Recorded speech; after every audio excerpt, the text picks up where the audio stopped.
안녕하세요. 하루 필수 말씀 충전 하필 큐티 조종환입니다. 오늘 함께 나눌 하나님 말씀은 요한복음 11장 28절에서 37절까지 말씀입니다. 이렇게 말한 뒤에 마르다는 가서 그 자매 마리아를 불러서 가만히 말합니다. 선생님께서 와 계시는데 너를 부르신다. 이 말을 듣고 마리아는 급히 일어나서 예수님께 갑니다. 예수님께서는 아직 동네에 들어가지 않으시고 마르다가 예수를 맞이하던 곳에 그냥 계셨어요. 집에서 마리아와 함께 있으면서 그를 위로해 주던 유대 사람들은 마리아가 급히 일어나가는 것을 보고 무덤으로 가서 울려고 하는 것으로 생각하고 그를 따라가게 됩니다. 당시에는 이제 아무리 가난한 집일지라도 두 명의 피리 연주자들과 한 명 이상의 전문적인 애곡하는 사람들을 고용하게 되어져 있었어요. 그런데 우리가 마리아가 예수님께 이 향유를 부어주던 사람이라는 것을 이제 우리가 기본적으로 알고 있기 때문에, 그리고 그 이야기를 알고 있는 사람들에게 이 이야기를 전하기 때문에 이 가족들이 절대 가난한 사람들이 아니라는 것을 우리가 좀 생각을 해봐야 됩니다. 나사로가 장례가 났는데 굉장히 많은 유대 사람들이 찾아왔다. 그만큼 이제 인지도가 있었다라고 하는 사실이고, 그리고 이 마리아가 향유를 부었을 때 그 가치가 어마어마했다는 것을 이제 다른 복음서들에서도 우리가 확인해 볼 수 있는 것처럼 그 정도의 가치를 쏟아 부을 수 있을 정도의 재력이 있었던 집이었던 거예요. 그렇다면 이 당시의 장례 문화를 생각을 했을 때 단지 한두 명의 피리 연주자, 또 전문적인 애곡하는 사람들, 뭐 이 정도 수준이 아니라 이 많은 사람들 속에는 분명히 조문객과 그 사람들에 더하여서 이 전문적인 애곡하는 사람들이 함께 있었으리라고 생각을 할 수가 있어요. 그렇다면 이 집 안에 이 마르다는 나가서 예수님을 맞이하고 있었고, 집 안에서 이제 마리아는 이 애국하는 사람들, 조문객들을 맞이하고 있었던 그런 상황이라면, 이제 이 두 사람의 자리를 이제 바꾸는 거죠. 그러니까 이 주변으로 몰려든 요란한 사람들을 다 피해서 이제 조용한 곳에서 예수님과 함께 대화하는 그런 장면으로 이해하는 것이 좋겠어요. 왜 이제 이런 장면들을 우리가 주의 깊게 살펴봐야 하냐면, 예수님께서 오늘 이 장면 가운데에서 이 슬퍼하는 장면을 우리가 어떻게 이해할 것인가에 대해서 오늘의 이 배경이 굉장히 큰 힌트를 우리에게 줄 수 있다라고 생각이 듭니다. 우리가 함께 읽은 것처럼 그를 위로해 주던 유대 사람들이 이 무덤으로 가서 울려고 하는 것으로 생각을 하고, 전문적으로 이제 곡을 해주는 사람들이니까 따라가야 된다고 생각을 한 거겠죠. 그를 따라가서 이제 예수님을 만나게 된 거예요. 그때 이 마리아는 예수님이 계신 곳으로 와서 예수님을 뵙고 그 발 아래에 엎드립니다. 이것은 어떤 경배의 모습이라기보다는 어떤 감정적인 슬픔의 표현이라고 읽혀지죠.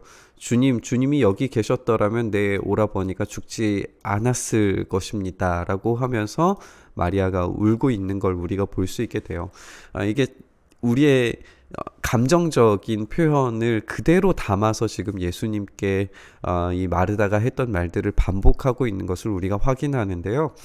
그만큼 이제 인간적인 이 사랑하는 오라버니의 죽음이 얼마나 큰 것일까, 우리가 조금만 생각해 보아도 이런 감정적인 표현은 이해가 됩니다. 그때 이제 함께 따라온 유대 사람들이 우는 것을 보시고 예수님께서 마음이 비통하여서 괴로웠다라고 그렇게 표현을 하고 있어요. 근데 여기에서 예수님께서 괴로워하신 이유, 그리고 이 비통하셨다라고 하는 이 표현이 무엇일까를 우리가 생각을 해볼 필요가 있는 것 같아요. 왜냐하면 이 마리아가 우는 것은 이해가 돼요. 감정적인 표현, 이 죽음에 대한 반응, 이 적절한 그런 반응이었을 거예요. 그런데 이 함께 따라온 유대 사람들이 우는 것은 물론 이제 그런 아는 조문객이었을 경우에 동일한 이제 슬픔을 가졌겠지만, 당시에 장례 문화에 따라서 기약을 불고 연주를 하고 전문적으로 애곡하는 곡하는 사람들의 그런 눈물이었다면, 이것은 굉장히 죽음을 받아들이는 방식이 어떠한 것인가에 대해서 우리가 생각을 해볼 수 있게 되는 거예요. 그러니까 이 죽음은 반드시 슬픔을 동반해야 되고, 이 슬픔을 당하는 당사자에 대한 어떤 그런 예로서 이 곡을 동반하고 기약을 동반해야 되며, 확정적인 어떤 사건으로서 받아들일 수 있도록 도와주는 그런 역할이었다라는 것을 우리가 알 수 있게 되죠. 여기에서 이제 예수님께서 비통하고 괴로워하셨다라고 하는 이 표현이 해석에 따라서는 분노의 어떤 그런 표현으로도 우리가 해석을 해볼 수가 있는 거거든요.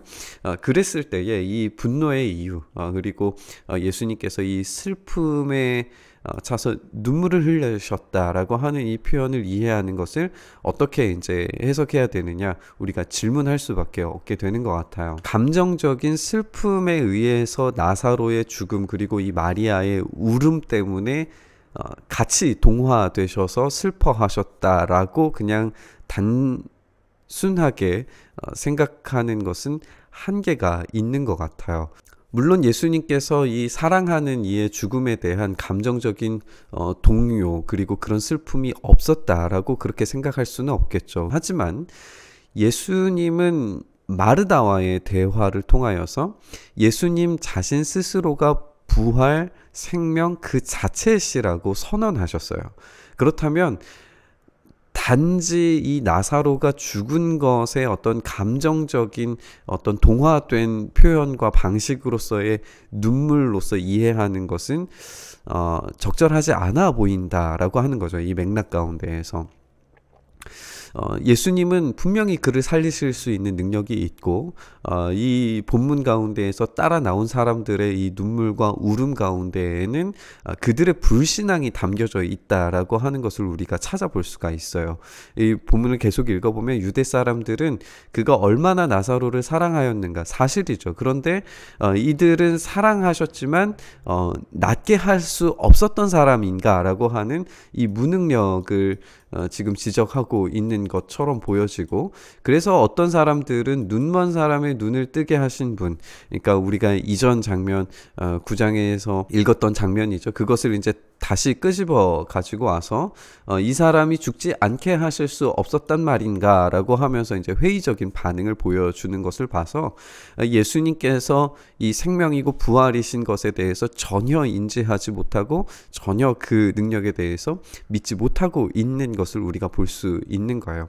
이렇게 예수님께서 그 죽음을 분명히 해결하시고 살리실 수 있는 능력이 있는 분이신데, 오늘의 이 분노와 이 비통함과 괴로움과 이 눈물의 의미는 그래서 죄와 죽음, 그리고 불신앙에 대해서 분노하시고 그것으로 인하여서 슬퍼하신 것으로 우리가 이해하는 것이 적절하지 않을까 생각을 해봅니다. 그러니까 이들이 지금 믿지 못하는 것, 자신이 정말 이 부활과 생명을 주러 이 땅 가운데 왔는데 그것에 대해서 참되게 듣고 참되게 반응하고 참되게 깨닫는 사람이 여기에서 이 장면에서 아무도 없다는 사실 때문에 그것으로 인하여서 비통해하시고 분노하시고 아파하시고 슬퍼하셨다라고 하는 사실이에요. 제가 정말 멋진 글을 하나 읽었는데, 분노 없는 비탄은 동정과 감상일 뿐이고 비탄 없는 분노는 자기 의에 의한 교만함과 화를 잘 내는 성격으로 고착된다라고 하는 글을 읽었어요. 그러니까 오늘 이 본문 가운데에서 예수님은 이 분노와 슬픔을 동시에 지금 가지고 계심으로써 어떤 감상적인 느낌이 아니라, 또는 어떤 교만함과 화를 내므로써 지금 슬퍼하시는 것이 아니라 이 상황 자체가 너무나도 안타까우신 거예요. 믿음 없는 불신앙에 대한 분노와 슬픔, 죽음과 기약과 전문적인 애곡하는 소리들로 가득 차 있는 도무지 생명을 찾아볼 수 없는 이 환경에 대한 분노와 슬픔, 그것이 이제 오늘 예수님께서 비통하고 괴로워하시며 눈물 흘리셨다라고 하는 표현으로 우리가 읽을 수 있게 되는 것 같습니다.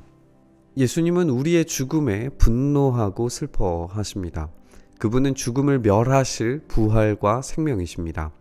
십자가에서 보여주실 그 죽음과 부활의 예고편인 이 장면에서 사망 권세를 향한 예수님의 애끓는 모습을 우리가 발견할 수 있는 것 같아요. 예수님은 이 애끓는 심정으로 우리를 위해서 대신 죽으셨습니다. 이것은 동정에 의한 감상도 단순한 분노도 아닙니다. 사랑에 의한 슬픔과 분노였습니다. 십자가는 사랑이자 심판입니다. 이것이 우리가 믿고 받아들여야 되는 역설입니다. 그리고 이 역설이 바로 우리를 살리는 원리입니다. 오늘 말씀을 묵상하면서 우리 죄의 결과물인 죽음을 향해서 분노하시고 또 죽을 수밖에 없는 우리를 위해서 슬퍼하시며 기꺼이 이 문제를 해결하시기 위해서 십자가를 향해 걸어가신 우리 예수님의 놀라우신 사랑과 은혜를 기억할 수 있었으면 좋겠습니다. 우리가 그 은혜를 다시 한번 깊이 묵상하면서 오늘 본문 말씀 묵상의 자리로 함께 나아갔으면 좋겠습니다. 주님께서 슬퍼하시고 분노하신 이유를 다시 생각합니다.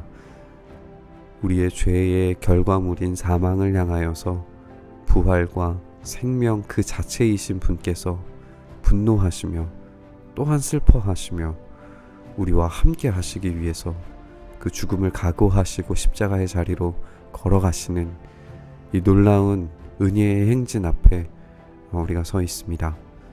주님, 우리를 향한 그 긍휼과 분노와 사랑과 슬픔의 감정을 다 담아 그 십자가에 지신 그 놀라운 은혜를 우리가 바라보며 우리 또한 그 십자가 앞에 섭니다. 심판과 사랑의 그 자리에 우리가 서 있습니다. 주님, 우리를 불쌍히 여기셔서 부활과 생명 그 자체이신 분께서 오늘 우리에게 놀라운 그 부활의 생명을 이 땅 가운데 누리며 살아갈 수 있도록 오늘 우리에게 생명 더하여 주시옵소서. 그렇게 우리 가운데 임하시기를 간절히 소망하며 우리 주님 예수님 이름으로 기도드립니다. 아멘.